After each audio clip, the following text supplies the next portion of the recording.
Hello, hello.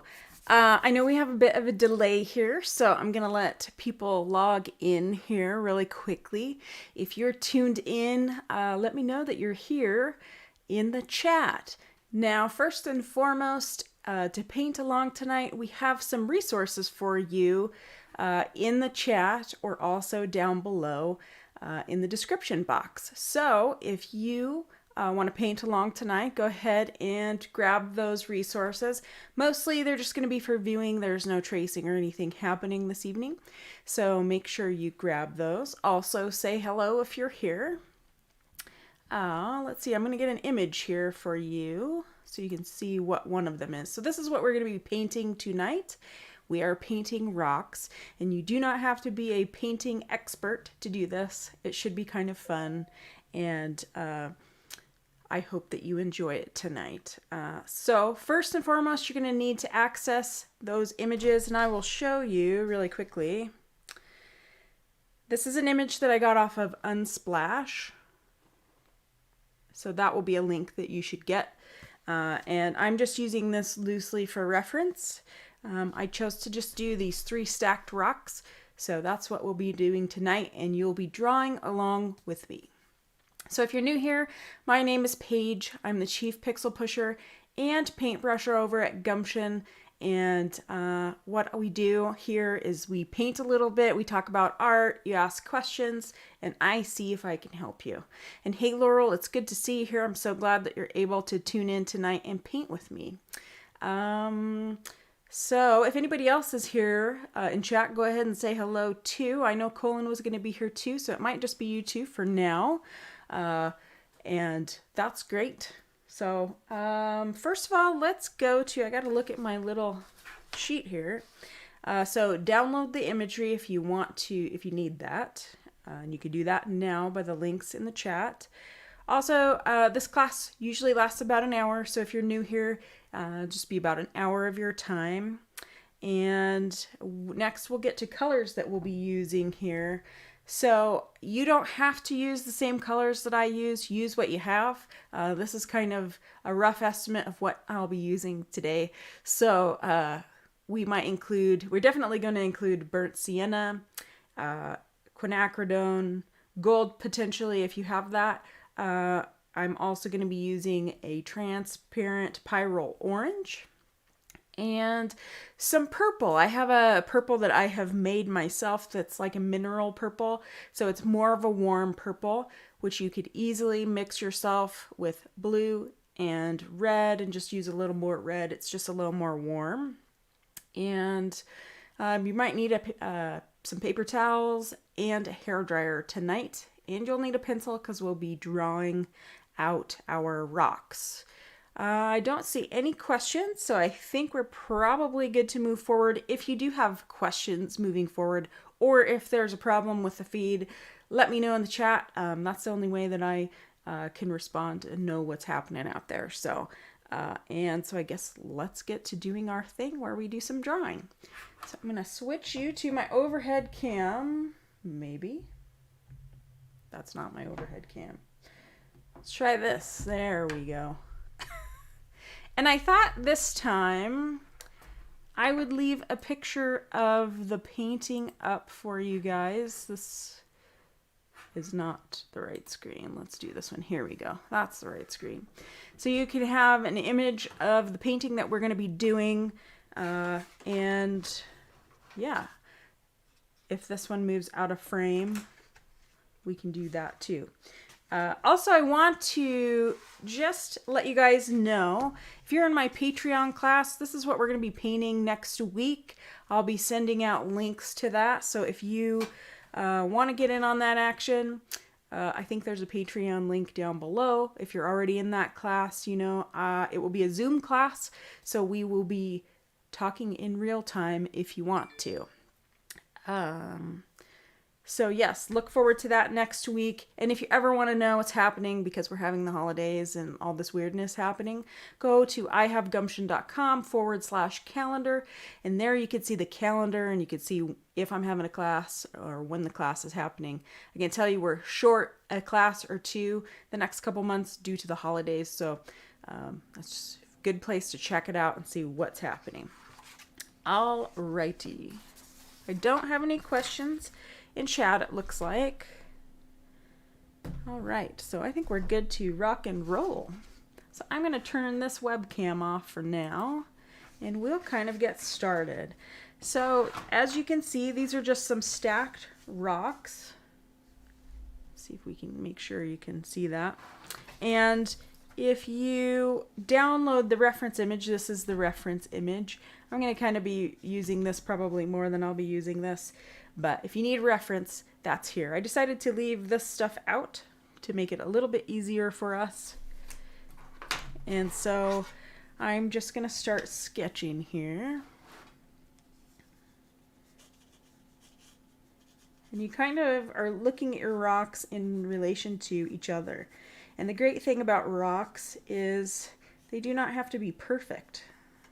They can be kind of however you want them to be. So this is a great exercise for anybody who is a beginner painter.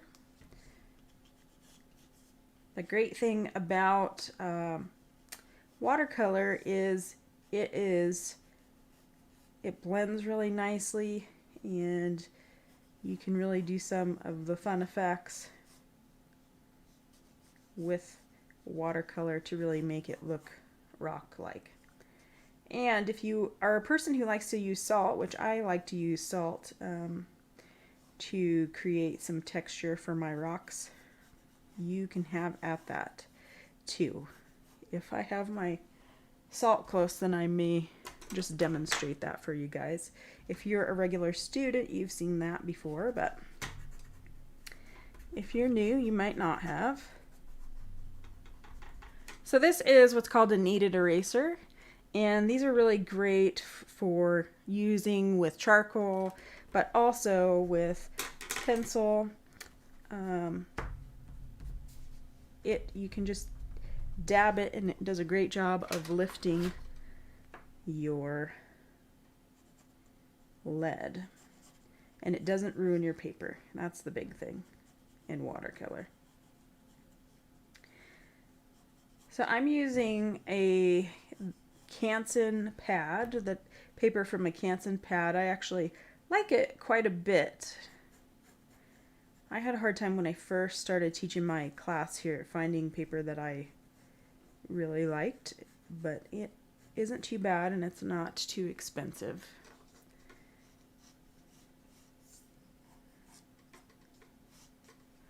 Okay, so I'm just sketching that out. I'm gonna kind of clean up these lines. You can choose to do that or not. And this is another great tip that I've learned, is when you have a kneaded eraser like this, if you just rub it in your hands like this, you can get a little tube of eraser. You can kind of run it along your drawing to just lighten those lines a little bit. That might have worked a little too well, but it's a really handy tip. So one thing you're going to want to note when you are painting is that we have shadows under here, and we never want to forget the shadows because that helps give depth and dimension. It's very important, and it helps things be grounded. So if we're looking at our image here, you know, make note of these shadows. Also, we have hard edges with rocks, and so they are not predictable. So I'm just going to kind of sketch this out. You guys may want to too. Lightly sketch that out. And just note where we have some shadows here. So we've got some shadows here. This would be like a form shadow. And then we have another cast shadow here. So this is a cast shadow. This would be a form shadow. It's where that form turns away from the light and into a shadow. And then we have some funkiness down here.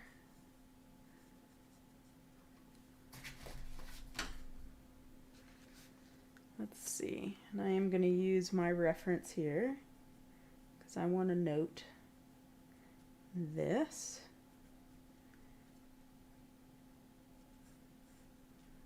kind of lifts up here.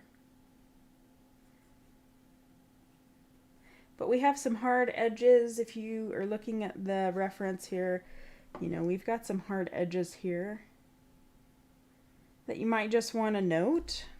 And if you're an overachiever, you can draw out these other rocks if you want.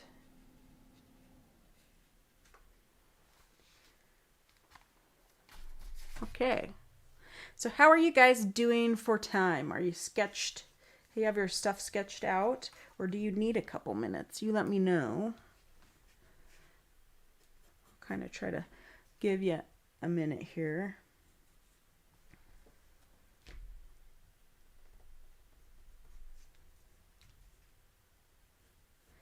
I move kind of fast in these classes if you're new here.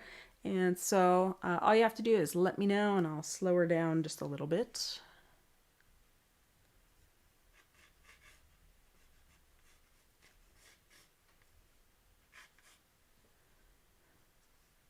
And when you're looking at your image, if you're using the image, all you have to do is really like squint your eyes and take a look and see where these darker areas are. It's really just a value game.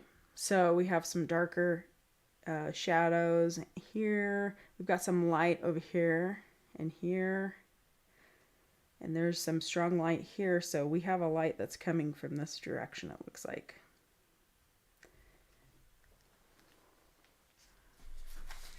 Okay, so Laurel says she's got her sketched out. So let's move forward. Okay, so I have 2 receptacles of water here. And oftentimes that is handy to have. And as you can see, when I first start up my camera, I have colors that I use on my palette.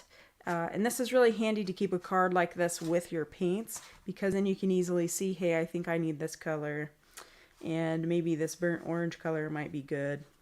So just a tip there for you.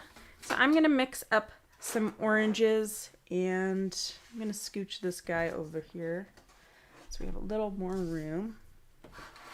And so you can see my palette here tonight.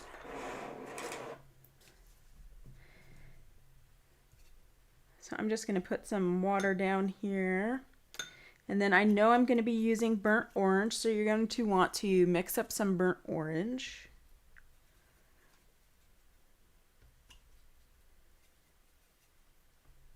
And if you don't have a burnt orange, you know, you could try any kind of orange that you might have. Maybe you've got a cad orange or something, and you could maybe add, if you have a brown, you could add a brown to it. You could add Payne's Gray to darken it a little.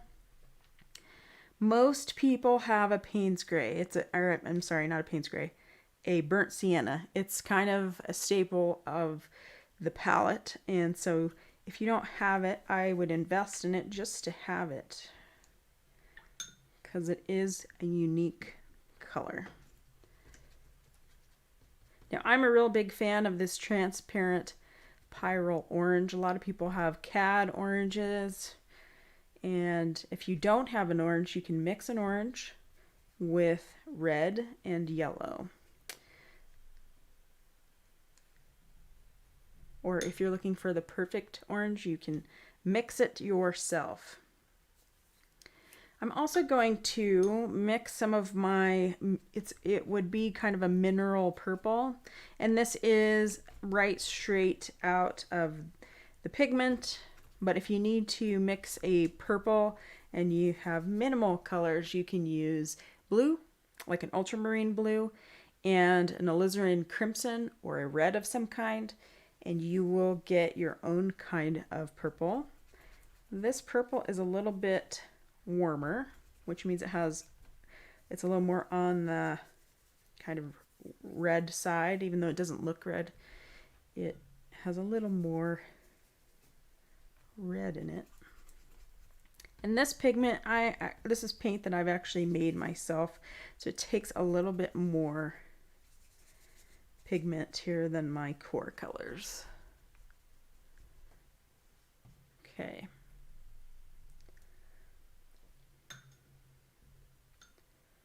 And I'm thinking maybe we need to have a darker color along with this purple color, and you can mix a brown out of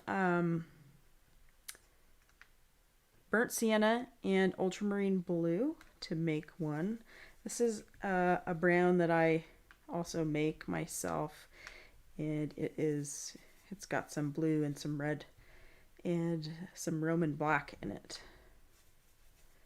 But if you don't have that a brown, I'm going to show you here. You can mix your burnt sienna with, let's see, I think this one is Ultra. Let's hope that's Ultra. And you get a really nice brown, just like that. I forget how easy it is to make certain colors with burnt sienna and ultramarine blue. So keep that in mind. Those are two colors that I think should be a staple on a palette if you have the opportunity and are able to buy some paints. Those are good paints to have. So what I'm going to do next is we're just going to lay down for these top two rocks. They're kind of the same tone here. So I'm going to just lay down some water. Hopefully your brush is cleaner than mine. And it doesn't matter what kind of brush you use. This one here is a flat brush, and it's going to cover a lot of ground here. So that's why I'm using it to mix the paint. Just makes quick work of that so you can get right to work. So then what we're going to do is have a little fun with our paint. And we're just going to start dropping in color and letting it spread. So remember, we have some lighter stuff happening at the top because that's where the light is hitting, and then we'll put some darker values down below.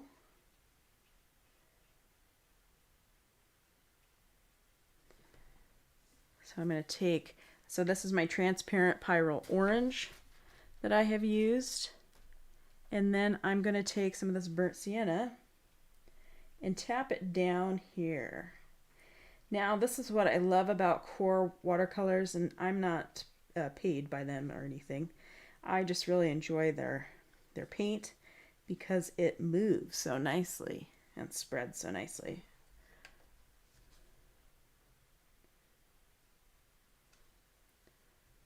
And so we've got some dark areas here. Just tap it in there. I've got a shadow over here.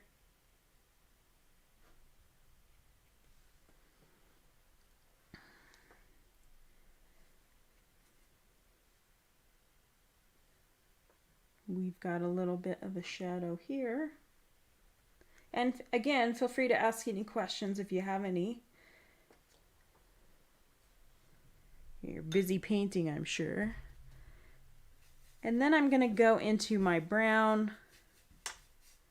You'll see with the brown that we mixed from the burnt sienna and the ultramarine blue that it does a really nice job or pretty job of separating.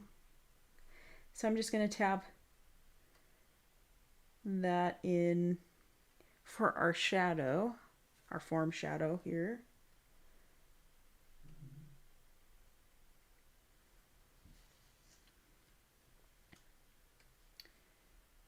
And here.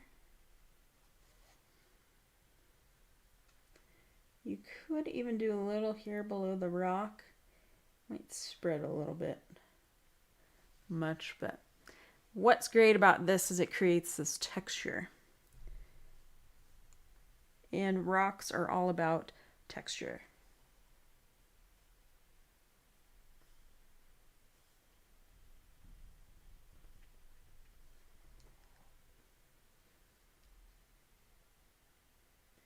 So anywhere there's a line, you see a crease there, you can tap in some dark. There might be some areas that you need to lift paint, which just means that you're taking your brush, you've cleaned it off. I'm wiping out my bristles here, and then I'm going to wipe it in an area that might need to be lightened. And really what that does is that lifts up that pigment, and it lightens it because it's removing that pigment.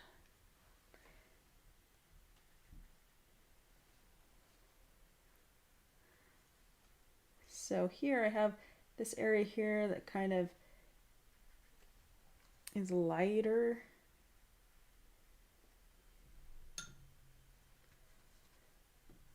Just lift. And this kind of swoops around here. You can lift it.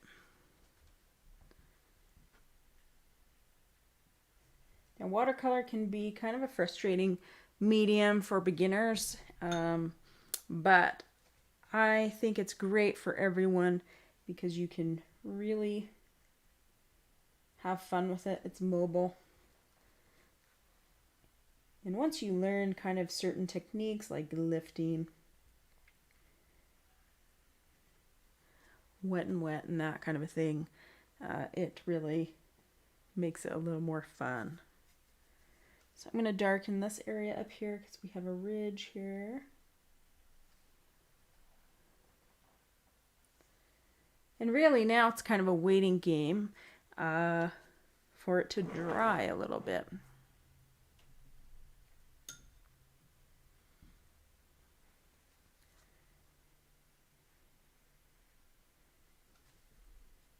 I mean, just see how quickly that really starts making it look like a rock by just creating these edges. It's really all about kind of these hard edges.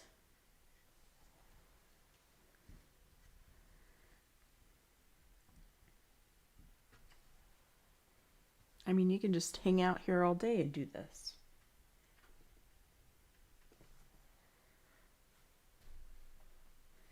This has some sunlight that it sees, so we'll see. I keep looking at that picture and I keep seeing stuff.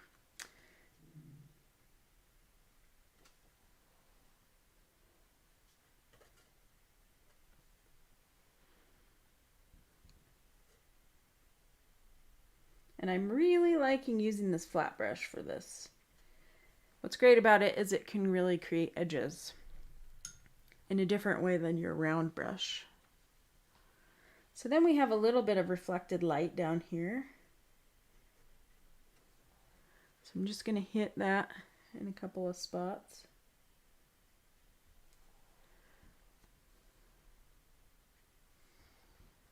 Okay, so now I'm going to hit it with the hair dryer.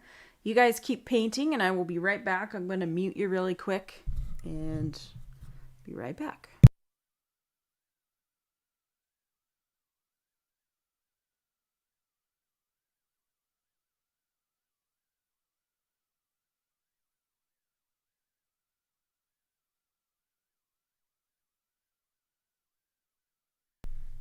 So really quickly, I'm going to talk to you about my hair dryer here because this might be of interest to you. So this is called a diffuser, and people with curly hair generally use it. But what's great about this is it diffuses the airflow.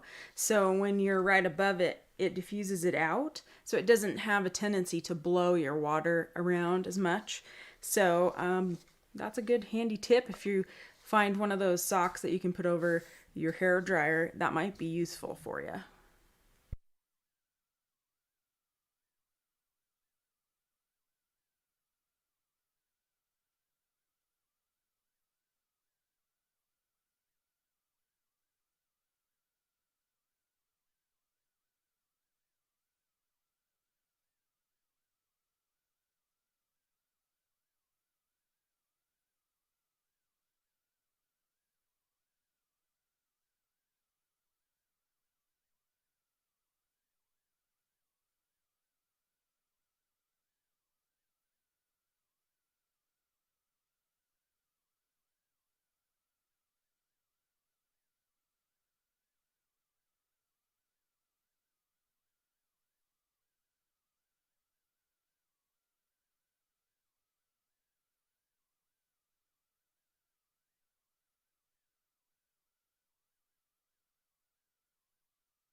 All right, so how did your guys' rocks turn out so far? Are you having paint separation like this? Sometimes this is called granulation here, where certain pigments granulate more than others, and that can really aid in giving things texture. Let's see here. So hopefully you got some of this happening. You might actually be trying your own paper here, so you might need a minute. But as we can see here, it's starting to take form, and we're starting to see what this is going to start looking like. So I think now what I'm going to do is I'm going to work on the second rock and lay down the basics for that, as well as just underneath here, just like in our picture over there. So I'm going to mix a little Naples yellow.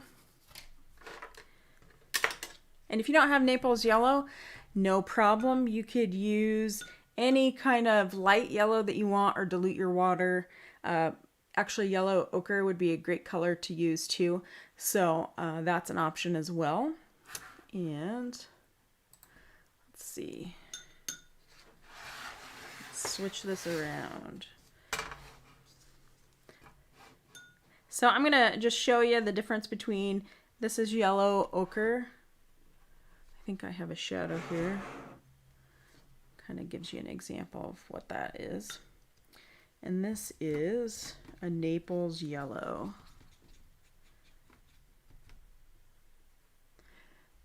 So you could actually probably mix something similar to this with buff. If you had buff and a little yellow ochre, you could do that too. Let's see, I'm gonna get my image here. So this is just a little bit lighter than these other rocks. Has a little different variation. So we're gonna get this little side rock down here at the bottom, and I'm just putting down water right now. And I'm just butting up next to this other rock. And so if you look at your paper from the side, maybe we can see it here. There we go. You can see how that is. So I've gone over that rock, and I'm going to add some Naples yellow here. It's just a real light color. And this is kind of a new addition to my palette, but I'm really liking the color.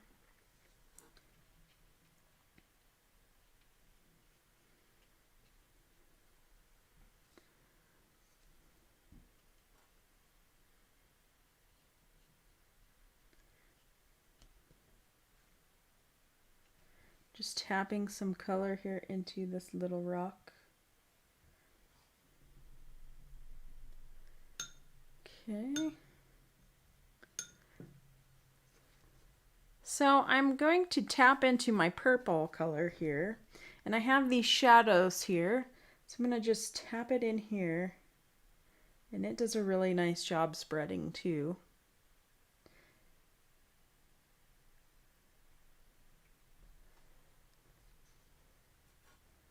And get this guy back here.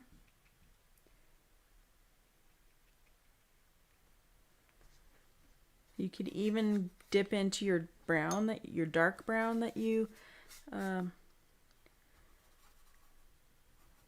made, and tap in there too.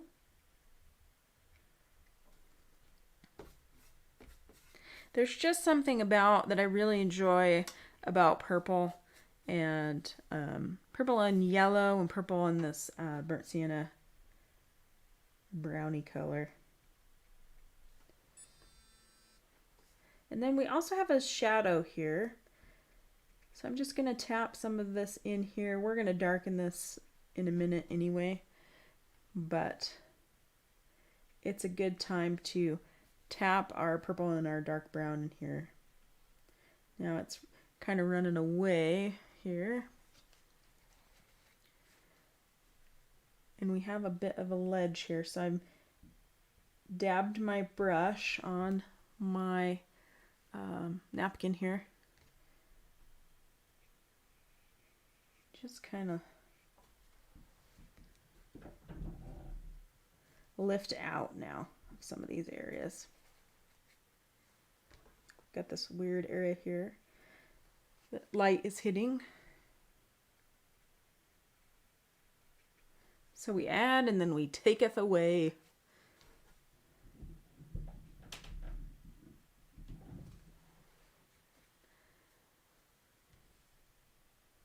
Half of, I think, to me, half of what art is observation, and just really learning how to see color and look at structure. And you can look at the same thing several times and you'll always kind of come away with new information.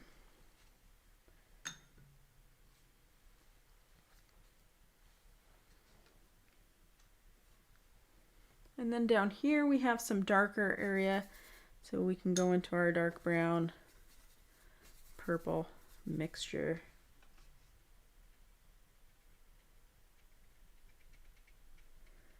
It isn't quite dark enough, so I'm gonna get some darker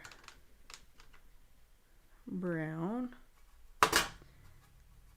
And if you've forgotten what colors to mix for a dark brown, we'll go into our burnt sienna in our ultramarine blue, and you get a really nice dark that way.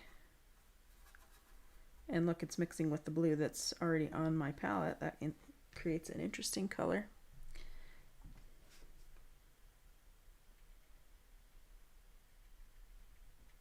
Just tapping it in there for now. We've got an area over here I can tap it in.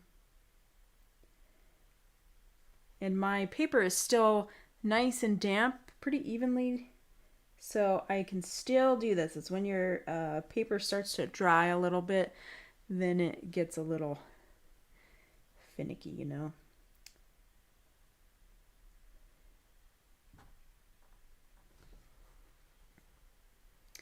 Okay, so I'm going to go back up to the top of the bottom rock. This is the shadow for the rock above it. But it makes a big difference when you start putting the shadows in on how things look. So we could also go up here, if you can find the edge of your top rock, create an edge there with your brush. And you can create the shadow there. As you can see on this side here, on the left side, it kind of fades out, but gets really dark right up at the close to the top rock. That is the cast shadow. And of course, because this top rock is dry, it's going to look darker here. And you can even go in for some of your ledges in your rocks and start adding those if you have stuff that needs to be darker, or you have a ledge that needs to be put in there. So I'm gonna work, while this one is drying, I'm gonna work up above here and just tap in here.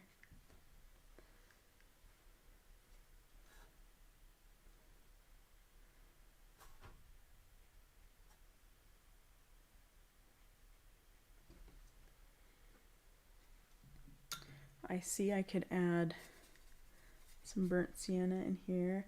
And you can even add, I think on our supply list this evening, I even have opera pink in there. So if you wanted to, an opera pink is like a really hot pink. This is my hot opera pink. I call it hot opera, but it's opera. I mean, you could even go in and add a little color and lightly add it in places. It's kind of one of my favorite things, and that's why I kind of like hot press paper a little bit more, because I feel like there is more room to kind of to mix and play.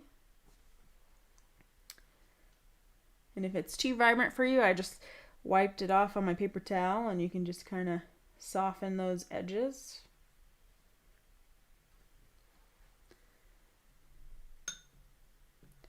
Okay.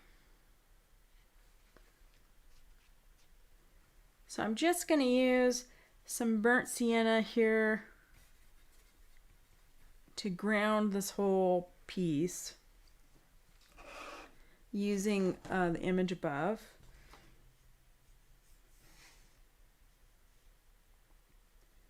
So you can also define the area and the shape of this rock down below with this area below the rocks themselves. This just helps ground everything. And I might dip into my purple here, because we're going to have a little bit of a shadow. We'd have a shadow from the above rocks anyway. I'm just going to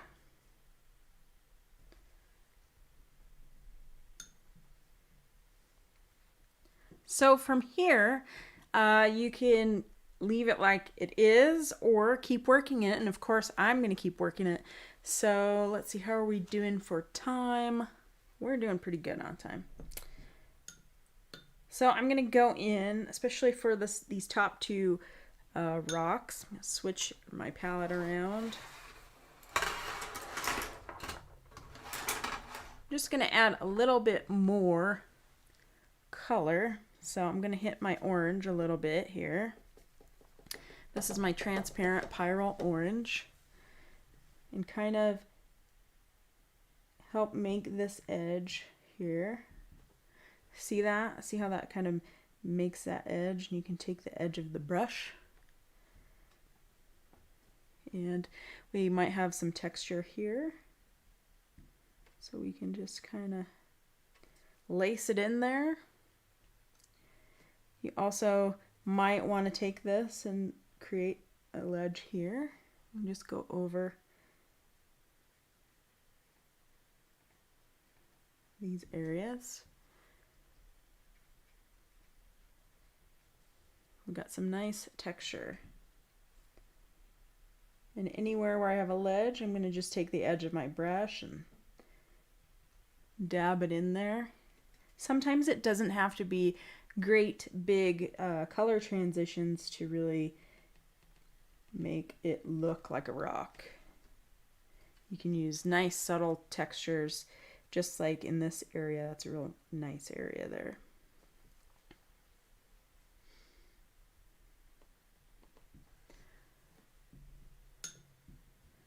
So as we're working here, do you have any questions for me?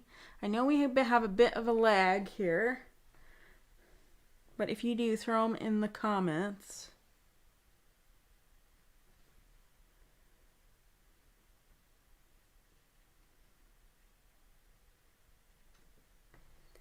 Now, traditionally, you know, when I took my first watercolor classes in college, they were actually my first painting classes, which I don't know if I recommend that for people, but it worked out for me. Oh,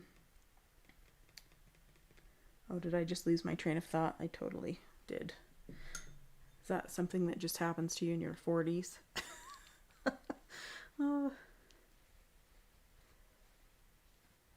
Well, it'll come back to me, I suppose. Okay.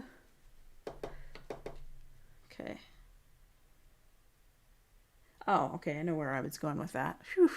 So when I first started going to school, my teacher had us using synthetic brushes that were all round brushes, just like this. And I think that's great. I think that's great to have as your basic kit. But I think too, having brushes like this, like a flat brush, they're really nice too, and they have some good uses as well. So if you're trying to add to your arsenal of brushes, that might be something to add. So also, I have some tiny brushes. Let's see. And I often use these for finer details or to get in really tight areas. So this one here is a, I'm not even sure, 10, maybe a 1 here. And this one's a pretty small one too. I don't know if that'd be like a 1 or 2. But these are really nice for getting in places or defining an edge if you need to. So here, I'm going to define this edge a little bit. And these are Trekell brushes. I use a lot of them, and I do have an affiliate link for them if you're interested in their brushes in the description. But most brushes that you'll find, you'll be able to find some thin brushes like that too. I often use script brushes as well because they have longer bristles and they carry quite a bit of pigment in them and are great for lines. So you can see I'm just kind of adding some edges to this, and that's just personal preference. If you like to work loose, that is great. There are some wonderful painters who work loose and do beautiful work. I strive to be one of those loose painters. So here I'm going to just add a little bit of this purple under here. And I'm actually just going to go over this darker color that I laid down there. And I can see I have quite a bit of work to do down below here as well. But I am going to go in with this guy. I'll mix some of this darker brown. Let's see.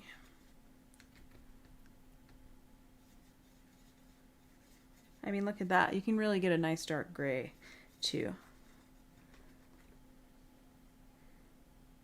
So you can see just, we're going to get a sharp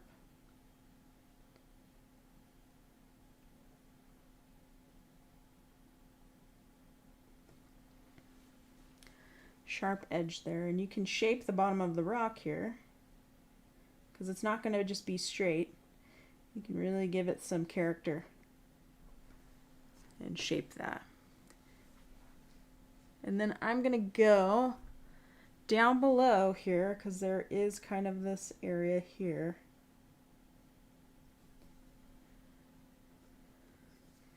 You have kind of this side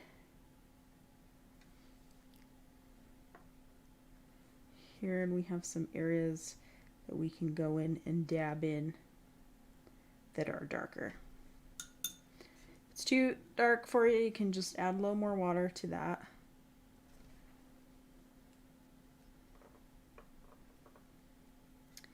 And it's got another little divot over here. Just remember that rocks are organic. They are not made in a box, and so they are not perfectly square or any of that. So that's what makes them fun to paint, is that you can really have a good time making them unique. Let's see, what else am I going to do here? Where's my purple? There it is. Okay. So this guy, I'm going to just create some harder edges here with my thin brush. This will help kind of give it some depth. And if you want to give it texture, you can kind of tap in and do texture.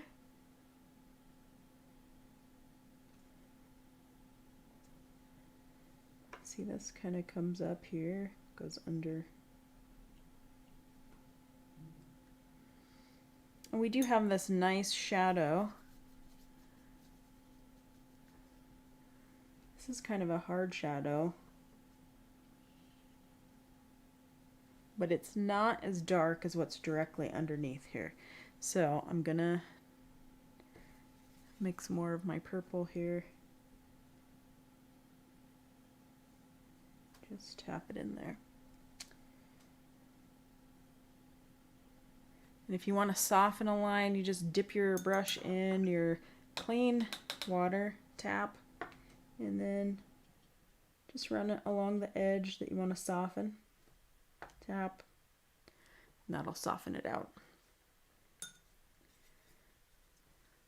So we're kind of squinting our eye and looking for these dark areas. And this is kind of darker where it butts up to this rock here.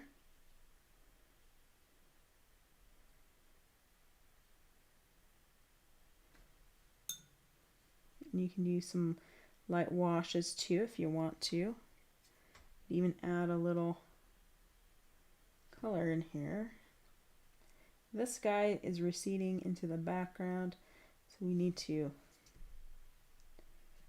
kind of push him back a little with some darker color. And this has an edge here, so we'll just put that in there.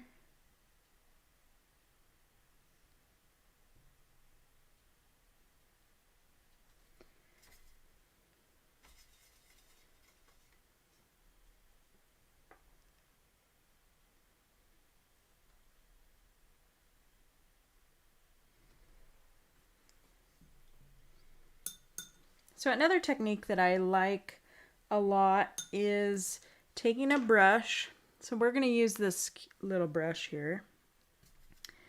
And we're going to get some burnt sienna.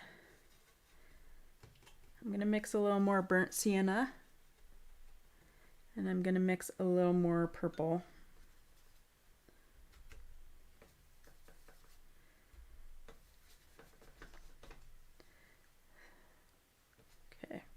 I need to do that with this brush. So then I'm going to take a dry brush and just tap. Now I don't care if I get it on the rest of my painting. That's kind of fun to me. This is how you can make some texture. And oftentimes, depending on your paint, but most of the time in watercolor, those little splotches will dry lighter. Watercolor dries lighter. And anything that you don't want, you can just dab. I think it kind of makes it more fun, but we'll hit into our burnt sienna here. Take our other brush. Now this is a dry brush, so it's not going to leave any bigger droplets anywhere.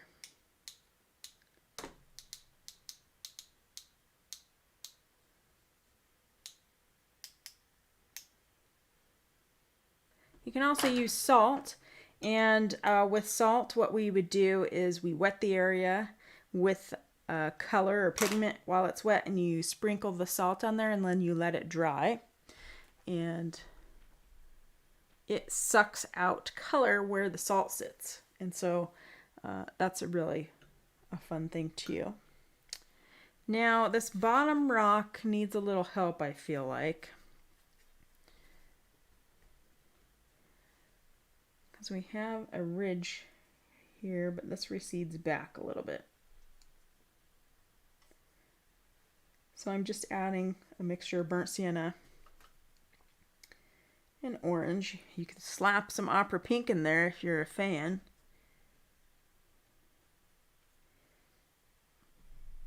And that will help that kind of recede backward. Well, recede.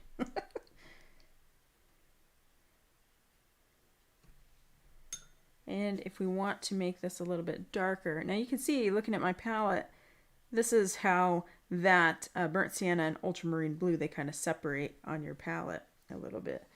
And sometimes it's really fun when they do that on your paper.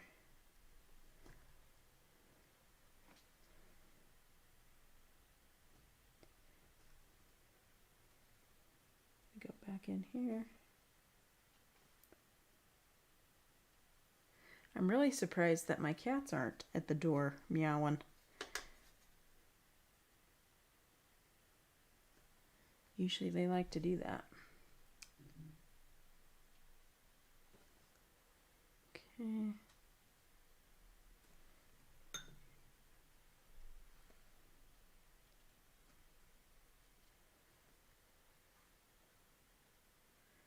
And let's dab a little bit of something in here to give it so it's not so flat looking.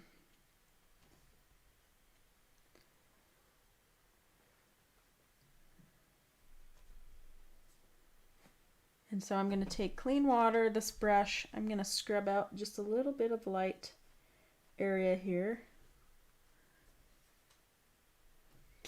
And then this paper towel's seen better days, but see if I can lift just a little bit of that.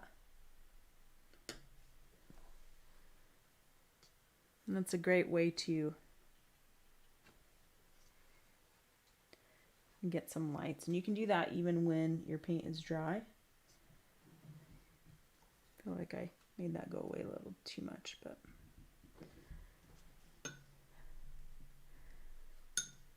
and I mean, you can keep working on this and just have fun with it. Sometimes what I really enjoy doing is just layering pigment. So we've laid down this line here to show the shadow, but you could lay down another bit of it, which just gives it a little bit more dimension. And you can just play with your paints and your colors in that way. I think the biggest thing when you're painting, one of the most important things with watercolor is it's better to have less pigment and more water than it is to have too much pigment and then you can't get away from that. There's a nice mixture between water and paint, and you kind of learn that as you start painting and continue on. You'll see what you're comfortable with, and sometimes you'll surprise yourself and go, oh, I have too much pigment in that. But when you learn ways to lift and dilute your color, that'll help you.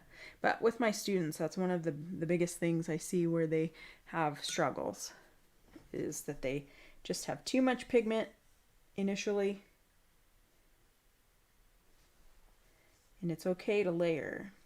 It's really nice to get these effects that you can get wet and wet because they're beautiful and they're unpredictable.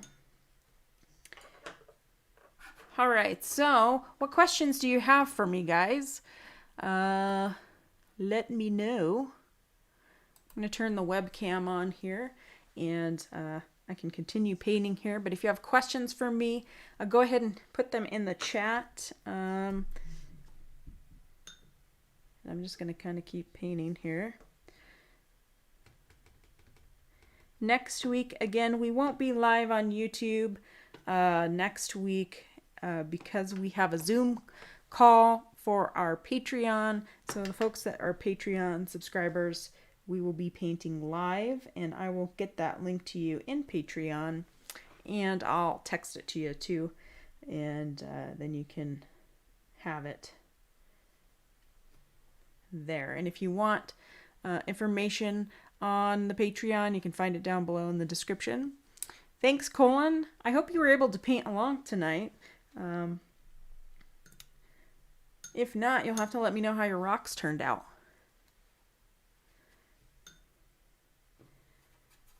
The beauty of watercolor is that you can just continually kind of add subtle color.